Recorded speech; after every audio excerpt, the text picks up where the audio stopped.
Continuamos con la parte de abajo, que es el leccionario ferial, que es de lunes a sábado, ¿sí?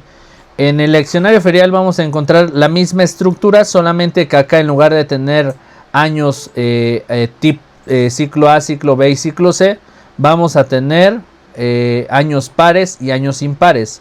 Cuando tengamos la oportunidad de abrir nuestro leccionario, vamos a tener las misas feriales, que son de lunes a sábado. Vamos a tener dos estructuras, ¿sí?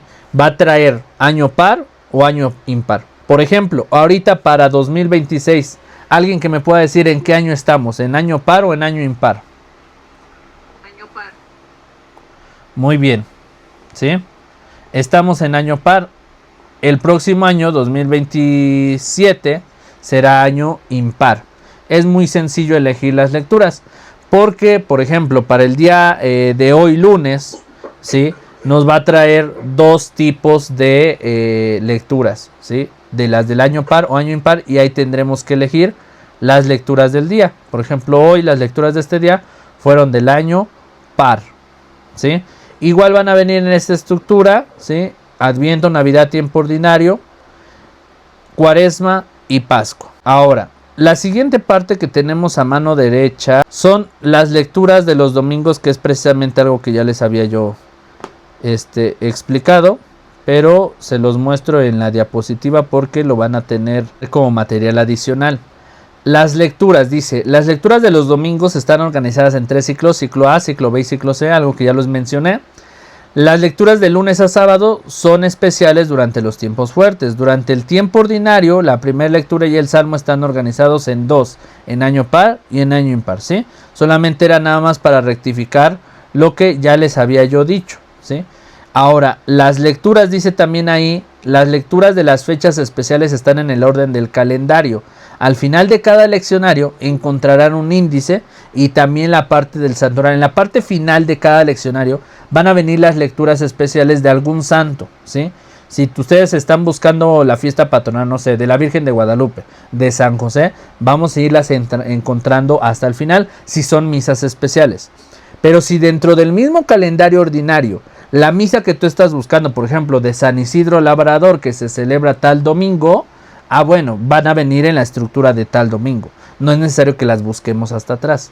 Pero si la misa de San José o de la Virgen que estés buscando cae entre semana y no vienen en las lecturas de ese día, se buscan en las misas especiales que vienen hasta atrás. Pero va a venir la misma búsqueda de las lecturas conociendo la estructura del leccionario, ¿sí? Todos ustedes, como ya lo mencionaba, venimos en una experiencia a veces vaga, en el sentido de que no conocemos la parte de la palabra de Dios. Y aquí vamos a entender el origen de la liturgia con respecto a las lecturas. ¿Las lecturas son sacadas de la Biblia? Sí, todas las lecturas son bíblicas. Pero para ello es muy importante conocer la estructura de la Biblia. Porque un lector, antes de pasar a la parte de la participación, tiene que tener conocimiento de la Biblia, ¿sale? Ustedes ya tienen que saber que la Biblia está dividida, Antiguo Testamento, Nuevo Testamento. Tenemos capítulos con números grandes, versículos, números pequeños que van entre el texto. Y tenemos evangelios, cartas paulinas y Antiguo Testamento. Bien. Vamos con los grados de importancia y vamos con una pregunta muy capciosa y muy importante en este curso. Dentro de las posturas litúrgicas que ya iremos viendo en la siguiente clase más a detalle, quisiera yo irlos poniendo en contexto de los grados de importancia que hay en el altar. En el altar tenemos el altar, el sacerdote y el ambón. En algunos casos donde está situado el altar, normalmente el altar está al lado del ambón, pero en algunos templos parroquiales, justo entre el ambón y el altar, vamos a tener lo que es la sede donde se siente el sacerdote. De tal manera que en estos casos donde está así la distribución en el altar, cuando el lector pase a leer las lecturas, la formación de reverencia tiene que ser hacia el sacerdote. Nadie, ningún objeto, y esto es una regla litúrgica, ningún objeto, ningún instrumento en la liturgia va a sustituir al sacerdote. El sacerdote siempre es el más importante en la celebración litúrgica. ¿Y esto por qué? Porque el sacerdote es quien actúa en la persona de Cristo, que significa in persona Christi. In persona Christi en latín, que significa en la persona de Cristo. ¿Bien? Por lo tanto, cuando nosotros pasamos al altar y entre el altar y el ambón se encuentra sentado el sacerdote, ni modo que nos pasemos de frente, no. Tenemos que hacerle reverencia al sacerdote y pasar al ambón. En dado caso que no esté esta situación, se le da reverencia al altar, ¿sí? El altar es el lugar más importante en la celebración, ya que ahí va a ser la conversión de las especies del pan y el vino en el cuerpo y la sangre de Cristo. Y vamos a entrar y finalizar esta primer parte con los miedos e inseguridades de los lectores al estar frente a un texto sagrado. Como ya lo vimos, entramos en la parte de la estructura de los leccionarios, conocimos el origen del calendario litúrgico y el origen de dónde son sacadas las lecturas bíblicas de nuestra Biblia. Por eso conocimos rápidamente lo que fue el Antiguo Testamento, el Nuevo Testamento, ¿sí? Así que después de todo este conocimiento, vamos a cerrar en cómo un lector ya no debe de tener miedo o inseguridad al participar de la proclamación, porque la proclamación es darle vida a aquello que va a prolongar la salvación. Y cuando hay nervios, cuando hay inseguridad, en lugar de transmitir el mensaje claro, pues se pierde el mensaje y pues al final no logramos dar a conocer el mensaje de Dios. Número 1, y muy importante, es conocer el texto. Todo lector tiene que conocer lo que va a leer. Por eso es importante que a lo mejor la primera vez el lector pues va a enfrentarse con el texto y decir, bueno, vas a leer de aquí a acá. Ah, bueno, paso a leer y ya. Pero la segunda o tercera vez que yo ya pase a leer, yo ya tengo que conocer qué lectura es, de dónde fue sacada esta lectura. A ver, por ejemplo, el de la carta a los romanos, ¿es del Antiguo Testamento o del Nuevo Testamento? Ah, es del Nuevo Testamento, ¿sí? Luego, después de conocer el texto, que ya sé de dónde fue sacado, vamos a leer previamente el texto 2 veces. Se tiene que leer el texto, ¿sí? La primera vez para ver qué es lo que dice.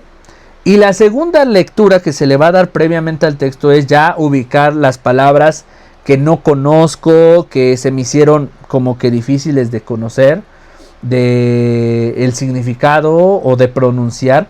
Entonces la segunda vez es ya darle una relectura para dar la lectura bien. Ahora, cuando ya nos encontremos en el ambón, cuando sea la participación, el lector tiene que respirar adecuadamente, ¿sí? A veces no sabemos respirar y no sabemos ni siquiera proclamar la palabra. La respiración es algo muy importante. No solo es pasar a leer y ya, sino cuando subamos al ambón, tenemos que respirar, tranquilizarnos, pensar que Dios nos ha otorgado este don y compartirlo. Y leer, por ejemplo, inmediatamente después Jesús obligó a sus discípulos a que se embarcaran. Debían llegar antes que Él a la otra orilla, mientras Él despedía a la gente, etc. No correr a leer. Siguiente punto. Hay lectores que a veces, no sé, parece que los van correteando, parece que pues sus nervios los corretean, porque inmediatamente después Jesús obligó a sus discípulos a que se embarcaran. Debían llegar antes que Él a la otra orilla mientras Él despedía a la gente. Jesús pues despidió a la gente y luego subió al cerro para orar a solas. Cayó la noche y Él seguía allí solo.